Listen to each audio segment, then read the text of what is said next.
recluse. Oh, is that what happens? Yeah. Yeah, flesh-eating bacteria. Which, right. incidentally, they just hang out on his porch where he barbecues. It's a type of spider, and I've been barbecuing a lot. I've been barbecuing I'm gonna barbecue all winter. Yes, I'm you super should. excited. Yesterday I barbecued. It's cold. Really? No, it's Yeah. not that bad right now. Man, stand outside for 8 minutes and watch a steak get hot. on Yeah. 13 at the Trust me. 13th floor. It's got to In be your pretty shorts. cold. Yeah. And then I made poop. Hit it. All right, no, I'm kidding. Sorry. What a perfect segue. No, I'm kidding. With that said, sorry, there is no easy transition to this. No. Let's unpack this, brother. So Yasin called me and he was like, Here- "Hey, here we go. can we have this guy from Shift on?" And I was like, "Okay." What's his name? He's like, "Name." I was like, "Oh, I can't do it. I gotta pick my parents up from the airport. I want to hang out with them." And he's like, "Brother, he's trying to make the world a better place, and his company's about poop, cow poop."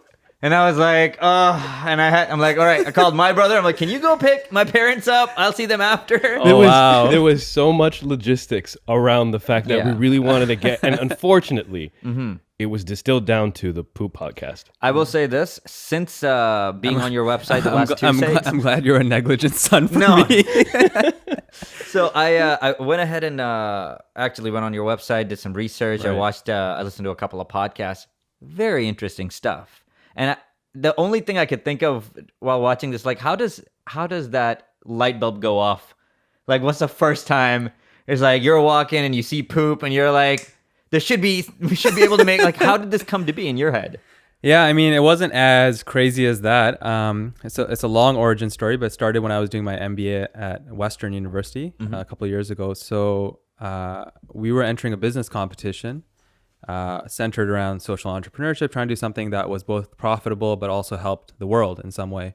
And so we were brainstorming, and one of the, you go on all sorts of websites to try and research things. One of the reports I came across was by the United Nations, and they were talking about the potential of human waste as an energy source. And the whole time when we were trying to come up with some sort of good idea, my thinking was something that's closed loop, like something where you don't have to introduce something new into the system. We have enough of that. Like, why can't we use a resource that's already out there and then use it in a different way? So I always had that in the back of my head. And then I came across this report, and it was just eye-opening. Why isn't anyone talking about human waste? We talk about wind power, solar power. There's human waste. It's an input. It's not sexy. Yeah. It really is. There is a gap you need to jump. No, for sure. For Yeah. sure. Absolutely. And that's actually why, and we can get into, that's actually why we had to pivot from human waste to cow waste, because, there's Are all people these sensitive about their there's just so human much waste? stigma around it, especially, first we were going to do in India, but there's even more stigma there where Really? only certain caste members can deal with waste at all. Oh my God. So that was a big problem. Then Pakistan was obviously, I had connections there. So that was the next logical choice. Right. But we had to pivot because human waste is just not something that I think. How were you explaining it to like people in Pakistan, just as a pitch? Yeah, so I had to try to translate it. So I asked my uncle, like, how do you translate like biogas or poo Right. power? So in Pakistan, they call it gobar gas, right? Gobar is poo. That's So awesome. instead of Gobar poo power gas. is gobar gas. So they're familiar with it a little bit. So we had to pivot from human waste to cow waste. But so that's kind of how it came about. That United Nations paper was like pivotal, like kind of eye-opening. I never thought of waste that way. And then since then, we just really went deep into it. How can we turn into? Oh, I'm setting you guys up so well. No, we're not. Yeah, listen, You know what? It's gonna happen. It's gonna happen Yeah, anyway. we can't. We're just gonna. I mean, we're just gonna be okay. I mean, with it. calls. at Shift we roll with it, right? Like we try to play around. We try to. Oh my God, it's getting worse. We're such kids. No, listen, please keep going. No, we actually try to play with it. That's what shift disturber, that Right. that kind of stuff. I thought that was clever. I Yeah. watched that YouTube video. I thought it was clever. Right. And then we go with the poo power. People remember it very easily. Right. If I you think say that's cool. if I said the scientific term, nobody would remember like anaerobic digestion. It just doesn't have the same like. I like gobar gas. Gobar gas, poo power. People remember that, right? So what So- point very- in that discussion in Pakistan were you hitting the wall with gobar gas? In terms of them. Yeah, like being hot to the idea of human waste. So not human waste was never an option in Pakistan. Like the minute, when I got to Pakistan, we had already decided we were going to do cow waste. It was just made sense. It worked in villages. And that's so interesting because that part of the world, one of the leading issues is, not enough toilets and diarrhea. Absolutely. You would think like there would be, like there's a demand, there's a supply. Yeah, but there's a disconnect when it comes to like I'm okay with flushing it or it going down, but I'm not okay with dealing with it. Yeah. Like now, handling it. now, Fahad, you lived in Pakistan until you were 7? So no, so I was born in Kuwait. Oh, okay. My family worked there for a little bit, and then we moved to Pakistan for a summer, just a vacation. I Then the see. Gulf War happened. Oh. So Kuwait, we couldn't go back. Okay. So we then went to the UAE. So I grew up there. I and see. then we came to Canada when See, I was 7. The interesting thing is, I lived in Pakistan until I was 9, and we did have huge issues with electricity. Like, they called it load shedding. Yeah. Like, okay, we're gonna have these hours of the day. There's gonna be no electricity and then no water, Right. and then you still have like stigma around human waste. But that's insane. But with that, Yeah, said, I mean, it might be something that over time people get there, and maybe if they see the benefits of it, and we do it in a way that's more palatable, that they'll be okay with it. You know, Okay. like maybe if they don't see it, maybe it goes in a container or something. See, the thing is that most Pakistanis or Muslim, I'm assuming that's the highest population for the religion there, and everyone's already used to cleaning their butts. Yeah. So that's True. like you already got pretty close. Yeah. And they don't want to Yeah. jump that. I'm pretty sure that bridge is gonna remain uncrossed for a long period of time, as long as you can like separate it. Have you seen the movie The Martian? I have. Yeah. Yeah. So Yeah. you see the way how they like vacuum pack the poop. Yeah. And it gets like ejected outside. Something like that, If where you can if we can make where that people work. would never see it. Yeah, You know, exactly. but Right. you know, And you and then I can always think pretend. of people in like North America, like everyone, if you walk your dog or you have a pet at home, like people are okay with dealing with it. Yeah. There's just something about like your own waste or human waste, And- so that's why it's the harder sell. But When did you guys start having traction? So going back, so we went through the MBA program. We did this business competition. We went to London, England. We presented in front of all these judges. We were in this Museum of London or something. We were presenting. We were one of the finalists, but we didn't make it forward. Right? We made it to that point. Got really good feedback, but you know, another team made it forward. So then we graduated, and the idea stuck with me. I just always thought it had legs, and then nobody was really doing this on a global scale, so it just stuck with me. And then earlier this year, I decided I really wanted to run with it, and so started it. Pakistan was a logical step because one, I have a connection there, and then also like a personal connection there, and then also I knew people who could help execute this. So we were lucky. We found someone on the ground who knew a village who would be open to building one of our domes. We had a design that we had researched. And then after we had built the first one, that's when we really started getting traction, where neighbors started seeing it and saying, hey, these guys are getting free gas. How's that? Like, oh, they're using cow waste. Yeah, exactly. Can you get into the tech on Yeah. how it is? So Yeah, like, of course. Yes, built he's an engineer, materials, so- that type of stuff. So. Yeah, of course. So, I mean, the science behind it is called anaerobic digestion. So in a nutshell, what it is anytime you have an oxygen-free environment, so the domes that we build, if you put waste in it, bacteria naturally form, break down the waste, and release methane gas. So the way the domes work is very simple. It's actually quite... Can I pause you for a second? Yeah, of course. Why the absence of oxygen promotes bacteria growth? Would it not be that oxygen because it promotes all life? Yeah, I mean, I'd have to defer to our like science Oh, expert. okay, fair enough. Yeah, Okay, go ahead. but it's just that the absence of oxygen allows that bacteria to form. Okay. And then it breaks down the waste, releases the methane gas to the top of the dome, and then that then gets piped to people's homes. Right. And then the best part is it's so elegant because once the gas builds up, it pushes down the waste, the solid waste, which then goes out. And so nobody has to clean the dome.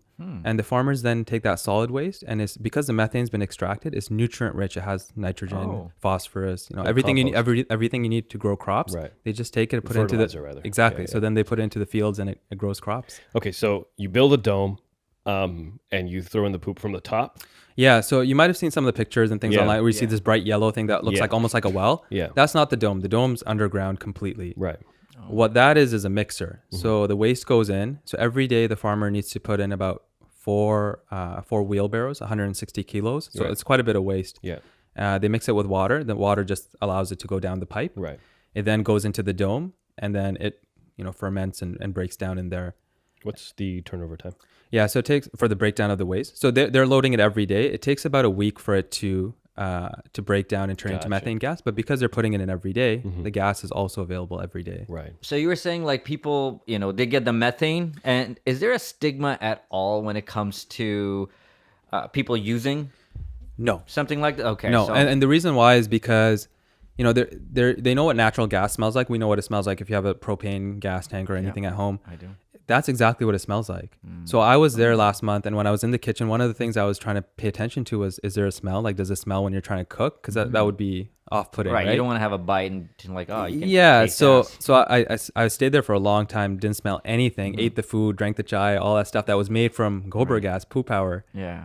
You don't taste anything, and it's because of that there's no stigma. For them, it's a gas pipe that's coming to their home. Yeah. They know where it's coming from, but they're perfectly happy with it. They loved it. And so after we built the first one, that's when we got traction. You had neighbors coming and then people saying, I want one.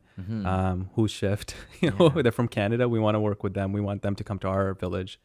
And so we gained a lot of traction there. And then now we're trying to scale really quickly. And what's like, go ahead. No, sorry. I just wanted to close the loop on something. How many cows do you require for this to be like a? You said about 6 wheelbarrows? No, so 4 wheelbarrows a day. Okay. So 150, 160 kilograms of waste. So it's about 30 cows. 30 cows. So the thing is, you need a village. So there's villages where there's poor people and there's villages where people have a lot of animals. Okay. So what we're trying to do is find the villages where people have a lot of animals and then use that waste to supply their gas, but then also supply gas to people who don't have animals, who can't afford it. And are the rich people with livestock, do they do anything with the poop, without you guys? Or this is a brand new use for poop where poop is currency in a way? No, I mean, before what they were doing was they call it dung cakes. So they take the poop. Right. They mix it with on the wall. Yeah, you'll see it in the video too. They mix it. They throw it on the wall. Exactly. It gets dried in the sun, and then they use that to cook. But then you have the same problem of smoke, and you have the problem of smell then too, right? The gas doesn't smell, but these dung cakes they tend to smell. Imagine living in like a poop home with a poop furniture and poop gas, and you're just. How much gas do you get? So I know because like it's a longer equation. You got to constantly be putting poop in there every day. Yeah. But like let's say after you've already built up your momentum and now you can use it every day as long as you're putting 4 new wheelbarrows in. How much gas do you get that day? Yeah, so I don't have the exact math for you, and we're still trying to figure that out. But I can tell you that it's enough to supply 4 homes, 4 to 5 homes, as much as they need for their daily cooking, like 3 times a day. Wow. Okay. So when we built the first 2, I was telling Syed that it was in Gujranwala. We built the first 2. It supports 50 people. Like 50 people can cook whatever they need, and there's leftover gas. Right. Right. So unless someone's trying to turn on the gas for 24 hours a day, then you'll run into a problem. But no one's going to do that, right? So alhamdulillah, powers quite a few homes. It's amazing. And the thing is that would you be looking to expand this not only just for cooking, because in Mauritius they use gas to heat up water for showers. Oh, okay. And things like that. So we haven't looked at that, but we have looked at electricity. So the new village that we've scoped out during my last visit, it doesn't have electricity either. So one of the things they can do is use it for gas lanterns. So then they get lighting at night. Right. Kids can read potentially. People can work longer. Right. So there's some better outcomes. Because when I went there, I asked them, I'm like, "What do you guys do at nighttime when there's no lighting?" Right. Well, we don't do anything. We go back into our homes and go to sleep. Right. There's nothing to do. You're taking away their sleep now, bro. Yeah, I know. But it's going to be something new for them for sure. Right. And when I visited, especially so the villages in Gujranwala, they were okay. People were kind of middle class, lower middle class. Yeah. The villages where we're building the domes now in interior Sindh, so this is 5 hours outside of Karachi now, in a small village called Kipro, which most people haven't even heard of. Yeah, no, I didn't. It's like a dirt road to get there. It's in the middle of nowhere. But these people, I mean, when I was there, it was just eye-opening. I've never seen poverty like that before in my life, ever. Right. And so that was really eye-opening. And so I think for them, the benefit is a lot more. One, they don't have to use, because they don't have homes that have proper windows even. Right. So if they're cooking with firewood, it's just constantly inhaling smoke. Right. And so the gas will help them with that. So they don't have to burn wood.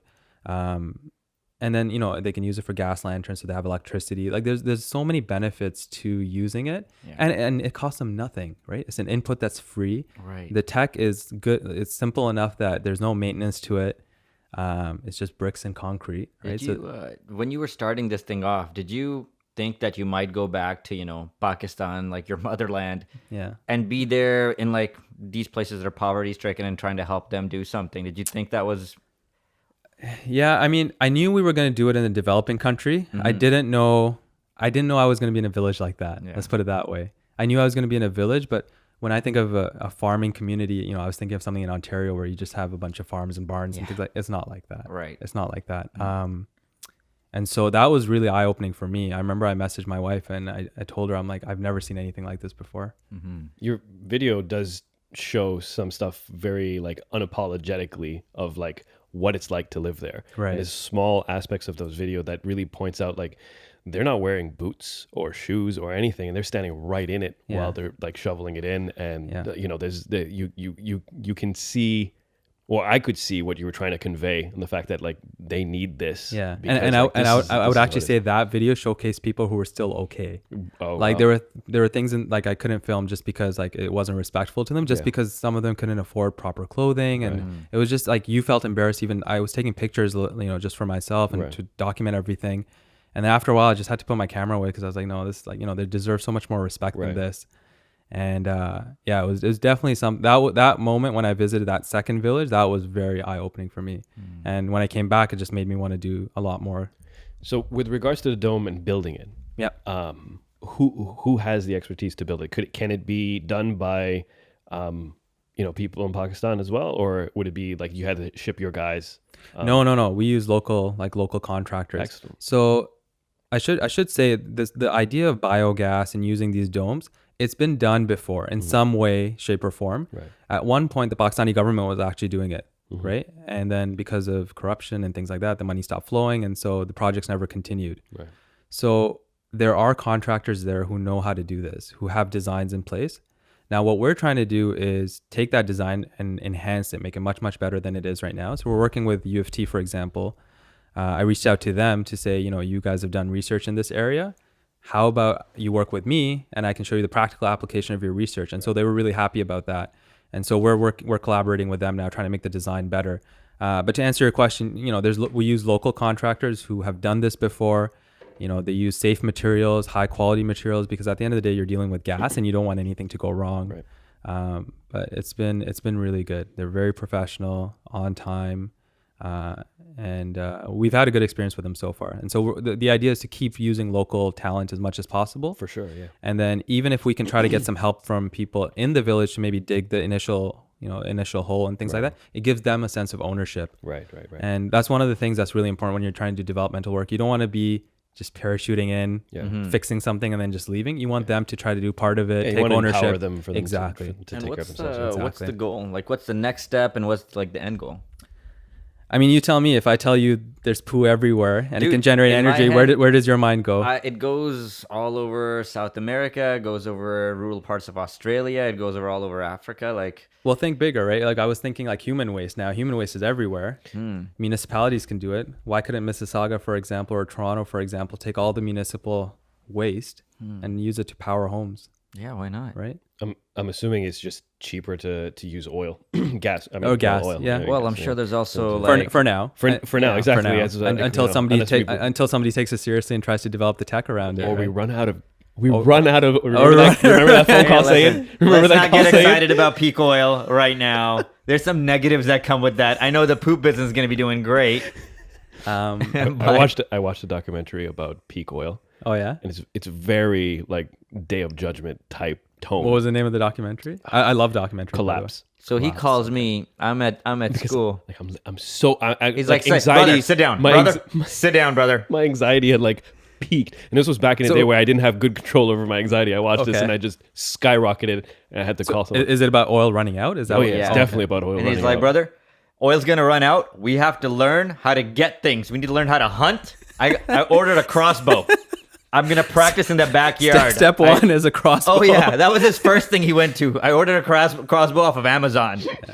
And I was like, "What do you think these like currency's gonna be worthless, brother? We're gonna have to barter with bullets. There you We're go. gonna have to stockpile." There you go. And but now it's good to know, you know. But I mean, like jokes aside, we know that some of these sources of energy are going away. Yeah. We know there's problems on the food as well. Like people are trying to look at alternate sources of food. Yep. And so I think I wrote an article about this because this is what I was trying to get at in the Huffington Post about to solve like some of these really big problems. I think people need to start looking at these problems in a different way. You know, instead of like, you know, we had oil, now let's do like a gas hybrid car. Like I think we need to just look at the problem all over again. Like what is a new source altogether that we haven't tapped into? And so the future of it is really like we're still developing it. Right now, it's very much a nonprofit developing countries.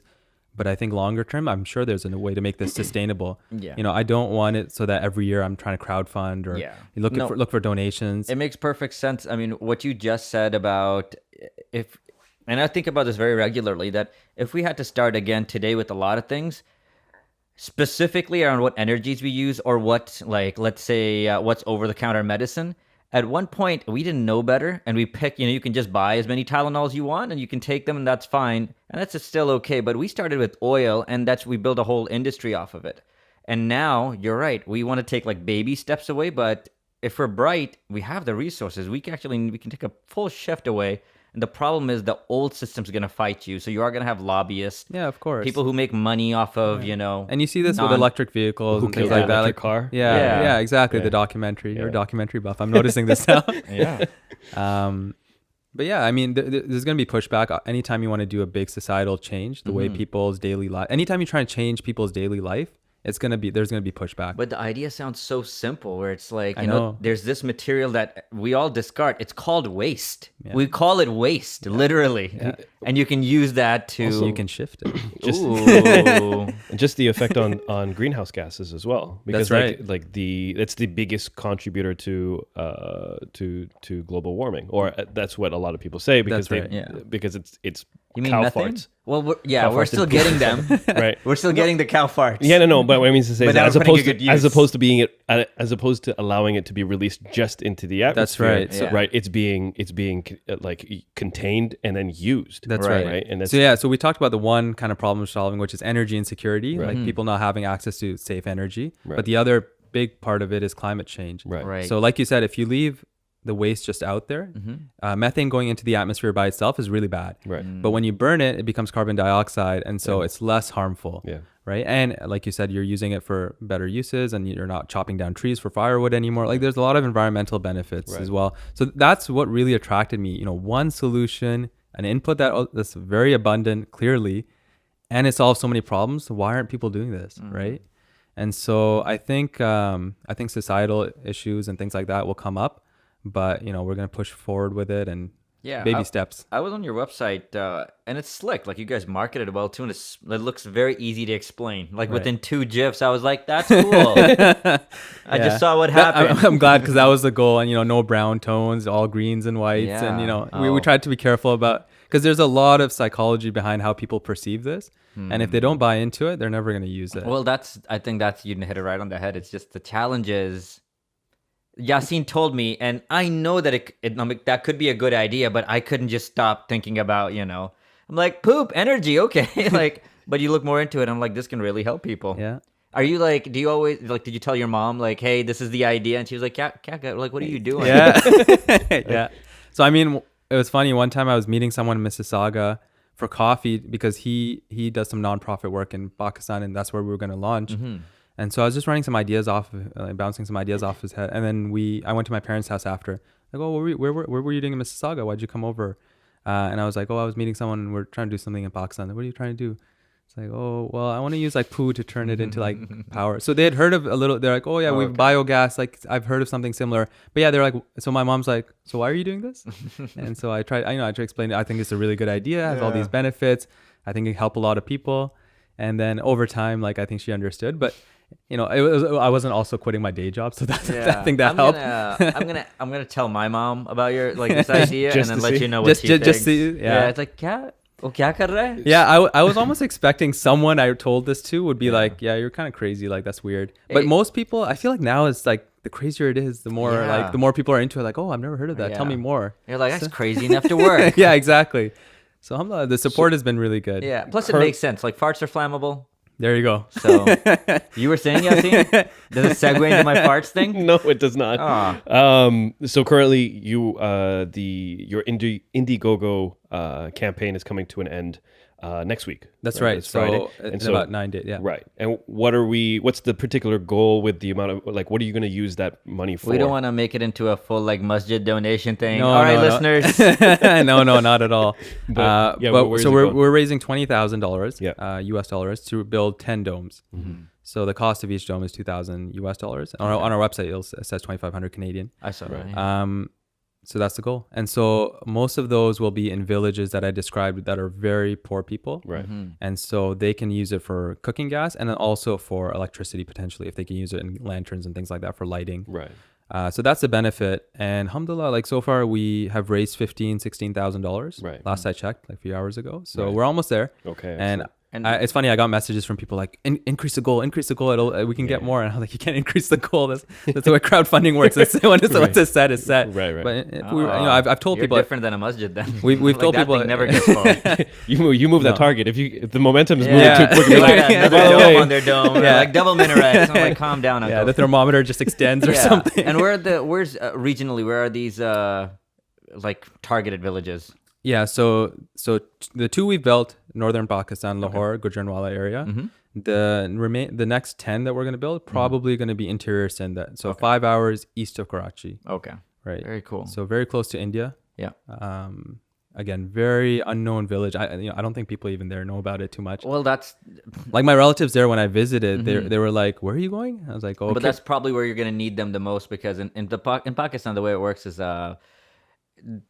the bigger, most densely populated areas are more government friendly, and Right. that's where the government's gonna make their infrastructure investments, and these smaller areas are gonna need to yeah." So that's get actually some a really domes. good point because one of the things, especially they said this in the video too. One of the residents there said, we're not going to get natural gas lines for decades, Yeah. right? Like we're not getting any government sponsored. Yeah, help's not coming. Yeah. Yeah. So I mean, at the end of the day, it's such a cool.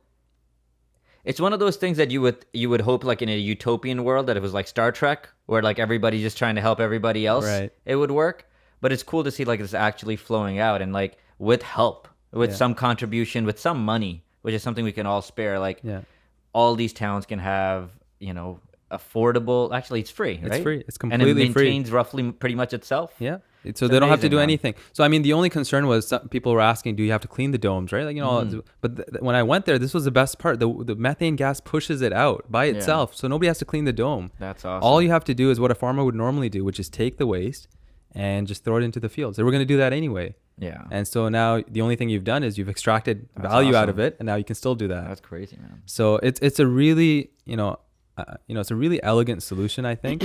It's messy, obviously, but Yeah. I think the actual solution itself is quite elegant, and so that's why I like it, and I think it has a lot of potential. We have a great team, and the feedback has been phenomenal. Right? Anyone I talk to about this, from my nephews to professors, Yeah. they love it. it's just just to tie it a little bit in, it's just a very simple source. It's a simple tech. It's a simple process, and it's a simple result. Like Right. it is very like I can see why it'd be something that's like you thought of and stuck in your head, and you're like you can't let it go. You'd have to follow through. It's I mean, really- and when we were looking at the human waste side of collecting it in toilets, it got really messy. It wasn't as simple as what you're describing now, Right. and that's why when I thought, what if we did it with animal waste, and then especially cows because they produce a lot of waste, and it became much more simple. Like it was all in a village. It could all be done in the village. It was just a very closed loop, clean solution. I'm really excited to see like how far something like this can go in terms of.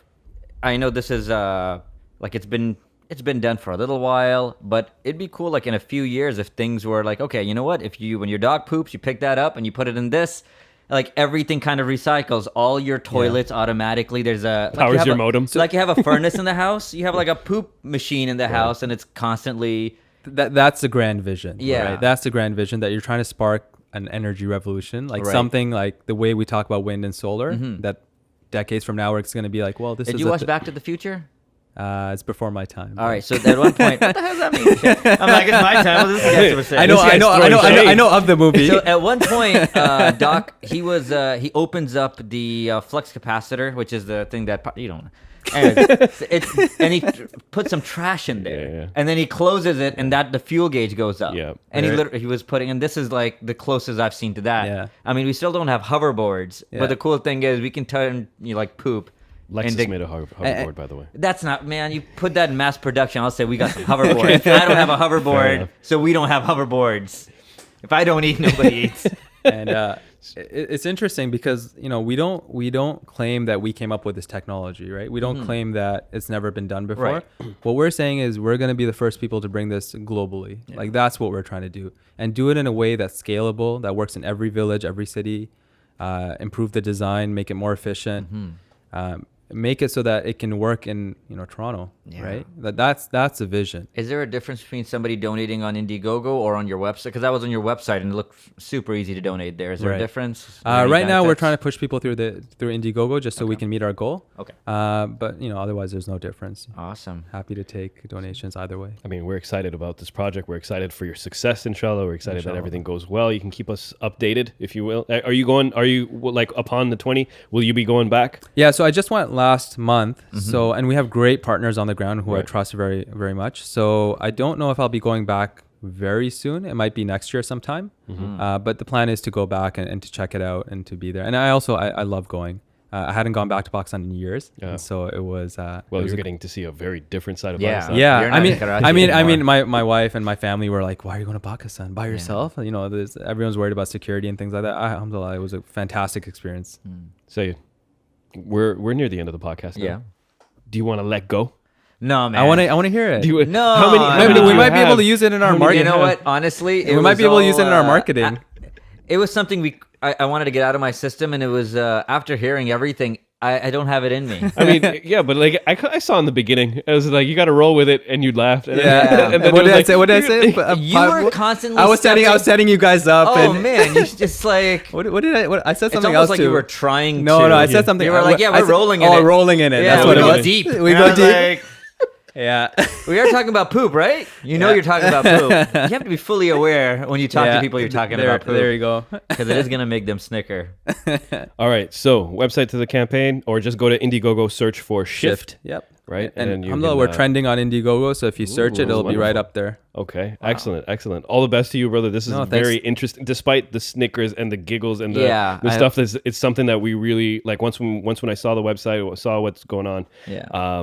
Definitely really wanted to have you on the podcast. We really believe in it, and we love what you're doing. Pleasure to be here. Love the podcast. Thanks, man. Long time listener. Shake my hand. Long time listener, first time guest. Oh, That's amazing. we got to have everybody on, and then we'll have more listeners. Like, You guys are awesome. awesome. All right, people, that's the end of the podcast. Thank you for listening. We'll be back in a week.